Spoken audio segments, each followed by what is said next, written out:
Good evening, good morning, or good afternoon, depending on where you are. Welcome to Dumb Philosophy, our series called It Is What It Is. This is the second video, and if you made it through my ramblings in the first, thank you and congratulations. Very impressive. So this is, in my mind, maybe the most important video we'll do early on, where we talk about what language is, and maybe even more interestingly, what communication is. And it's kind of a meta idea here because the whole concept of it is what it is to talk about these kind of heady or complicated or weighted topics in terms of the language we use to define them or to talk about them. So language is, it's a pretty abstract idea, right? So one way to think about it is it's the system of symbols that we use to communicate. And it's the entire framework of symbols. It's not just the words. It's not just the grammar. It's the grammar, the words, even arguably the context of the cultures in which they were developed, right? These are all parts of language. So I think the more interesting question, and the one that I actually devoted some time studying back in college, is what communication is. So communication is something that a bunch of different things can do, but let's talk about human communication. So when humans communicate, they do it in a bunch of different ways, but one way is verbal. And verbal communication happens when you use a language to try to convey information from one person to another. If I'm trying to communicate with you, I'm doing so, well, if I'm trying to verbally communicate, right? Because you can also have non-verbal communication. Verbal communication uses language to attempt to convey information from one person to one person to another. I'm pretty excited about this one, so sorry, I'm kind of speeding through it. Pretty basic idea. The next level I kind of alluded to in the last video. You need to assume that the person interpreting what you're communicating verbally has some kind of similar mind to you. First of all, they need to understand the language. So if they don't understand, they don't know English, they only know Slavic, communication is going to break down pretty fast. Something interesting about nonverbal communication is there are common elements of nonverbal communication across all humans, so that even if you don't understand a language, you don't share the verbal communicative capacity with somebody, you can still kind of do some nonverbal communication. That's just an interesting point, to the side. So verbal communication. Okay. So, you have this understanding that you have some kind of shared cognitive ability. You have a shared understanding of the world, be that the language you speak, or it could go further. Maybe you're from two different countries that have two completely separate and exclusive kinds of trees, so that when you say tree, you picture a leafy tall thing, and when person B says tree, they picture a cactus, or what you would consider a cactus, right? So if you say, I really want a tree in my front yard, they would not know what you meant, or they would misinterpret your intentional communication. So this is kind of the crux of everything we're going to be doing here, because language is it's the framework in which we use words. And when people in philosophy or in life say, what is X? I think it's really important and maybe this is just because I'm a language nerd, but I think it's really important to understand they're asking, what does that word mean? What is the meaning of that word? How do we use that word within humanity, right? Because language itself is an abstraction of things. The word dog is not a thing that barks, right? Carbon, the word, is like k-r-b, like a bunch of sounds coming out of my face. It's not, at least, there are a bunch of carbon atoms on my face, but the word itself is not what carbon is, right? We communicate, and in doing so, we abstract the ideas that we're referring to. It's really kind of subtle, and honestly, the rabbit hole that it can put you down in your brain, you got to be careful, because you need to be able to have conversations with people day to day and not kind of get bogged down in this minutia of the abstractions that are happening. But every now and then it's useful to remember that the layer of language sits on top of something that we are familiar with only in a phenomenological sense. We later reinterpret that sensory experience using our linguistic ability. But that's a second order operation. The first order operation is purely sensory. We see things, hear, taste, smell, touch, and that data comes directly into our heads without that linguistic layer. And then for various reasons, we decide to describe them with our linguistic abilities. We turn it into language. We invent a language to describe what was sensed. Okay. So that's a lot, for sure. Let's talk a little bit about verbal and nonverbal and how they play together. So verbal communication is definitely an abstraction, as we've made clear. So an idea that's out there is this idea of relevance for verbal communication.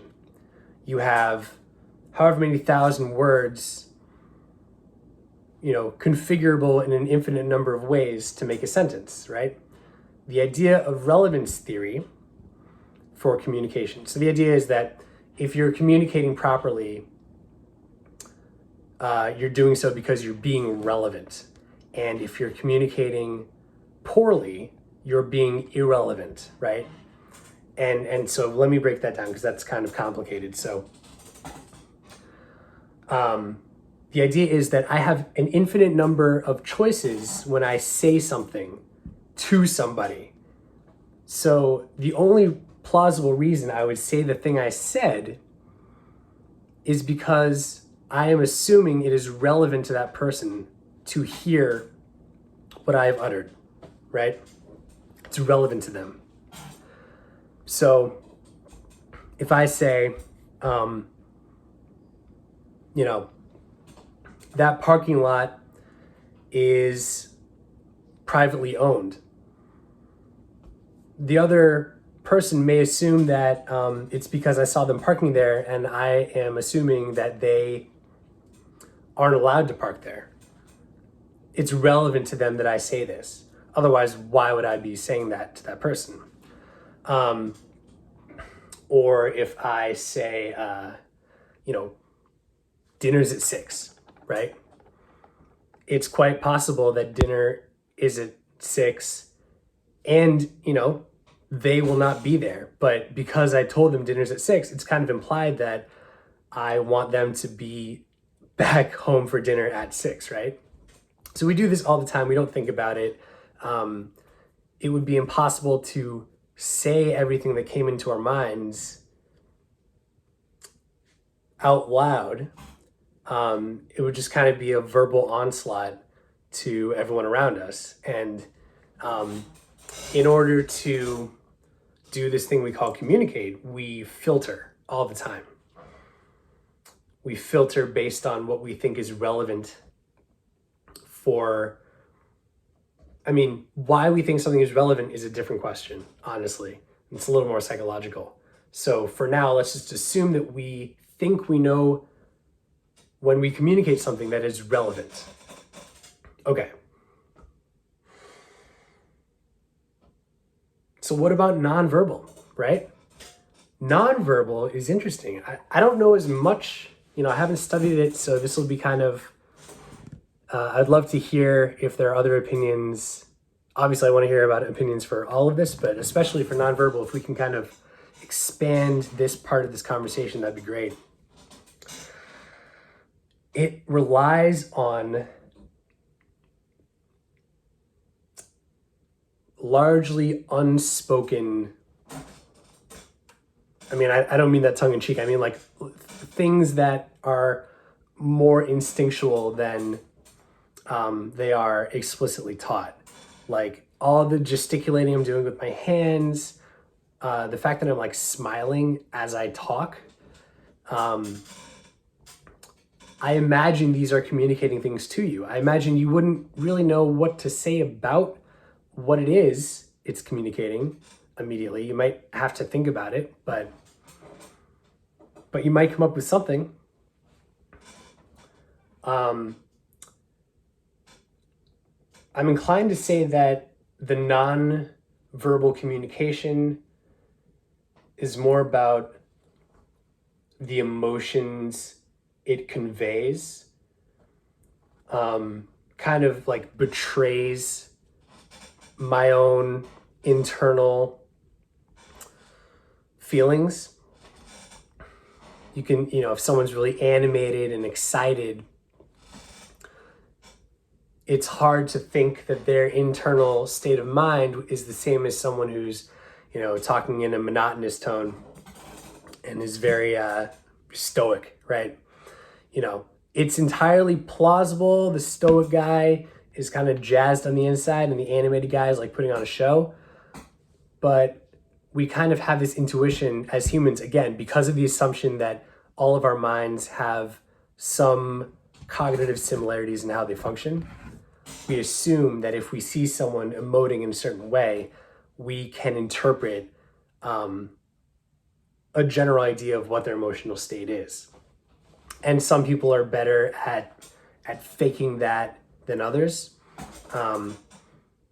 You could, consider particularly sociopathic individuals as those who can portray an emotive state without actually experiencing that emotive state, right? They're communicating something that they're communicating a feeling that they're not actually experiencing, right? And it's interesting to think about feelings being communicated. I'm communicating to you excitement. It's really interesting to consider what that is, why that is, and how it's happening. But at the very least, I think you can kind of think about the idea of the mutual understanding being critical to that ability.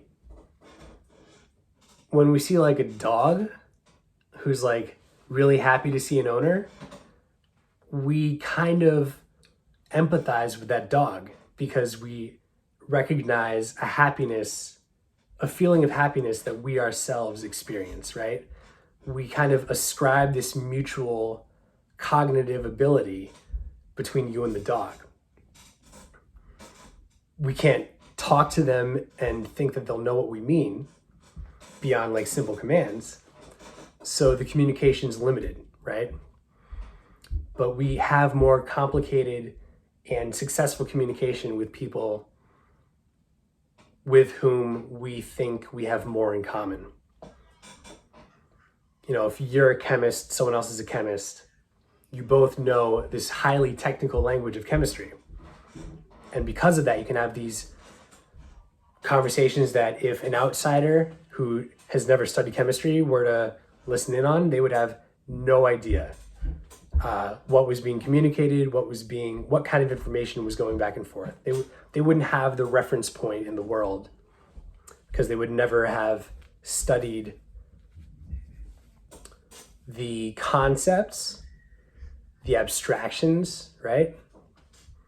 Or experienced anything firsthand related to the language, the vocabulary necessary to communicate in the language of chemistry. So like a lot of the times you can actually consider any kind of learning that is not a skill, right? Any kind of conceptual, biology, chemistry, any of the high school subjects, you can kind of think of that as learning a language, because once you understand the ways we use language to abstract the concepts necessary for that subject, you kind of build this framework in your mind where you can kind of link real world sensory experiences with the often like deeply abstracted ideas in the subject.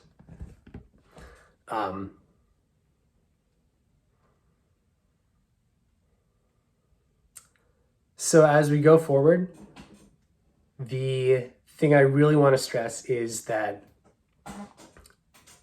communication is done through language. Language is an abstraction of sensory phenomena. Within that abstraction, there's a lot of room for things to change or get misinterpreted, or for people to add or subtract more or less important details to insert their own influence, malicious or not. So it is what it is. It's kind of like, let's go back to figuring out what we can say with as much certainty as possible. This is what a philosopher would call a non-positive stance. We're not trying to like assume anything here. We're trying to take the bare minimum stance besides let's just get at facts, right? Let's get at what we can say with as much certainty as possible. If there's anything we can try to call the truth here, we're going to go as close as possible to that concept. So I hope you got something out of this. This is probably going to be the longest early video, and now we can kind of dive into some concepts now that we have this language to discuss these ideas. I'm really excited for the next series of videos. So thanks again for watching. Leave some feedback below, and I'll see you guys soon.